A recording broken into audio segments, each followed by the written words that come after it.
ஒரு குட்டி story about காக்கா. ஒரு காக்கா ரொம்ப அப்செட்டா இருக்கும்.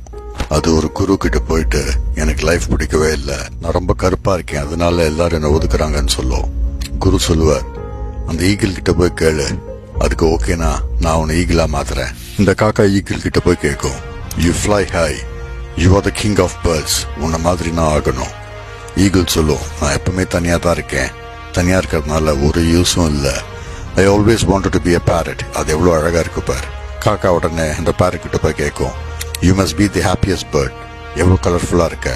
அந்த parrot சொல்லும், நான் எப்பவுமே ஒரு கேஜ்ல தான் இருப்பேன், எனக்கு ஃப்ரீடமே கிடையாது. அந்த பீகாக்க பாரு, அதை விட ஒரு அழகான பேர்டை பார்க்க முடியுமான்னு சொல்லும்.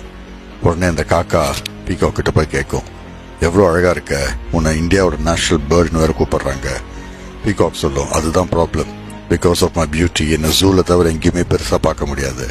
என்ன கேட்டா நீ தான் இருக்கிறதுலே பெஸ்ட், பிகாஸ் உன்னை கேஜ்ல போட மாட்டாங்க, நீ ஃப்ரீடமோட இருப்ப, ஈகிள் கூட உன்னை பார்த்து பயப்படும். அதை கேட்டு அந்த காக்கா குரு கிட்ட போயிட்டு சொல்லும், நான் நானாவே இருக்கேன்.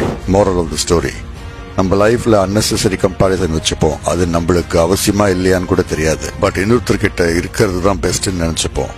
நீ இன்னொருத்தரோட உன்னை கம்பேர் பண்ணாக்க உன்னால லைஃப்ல எப்பவுமே ஹாப்பியா இருக்க முடியாது. காக்காவாவே இருந்துட்டு போலாம்.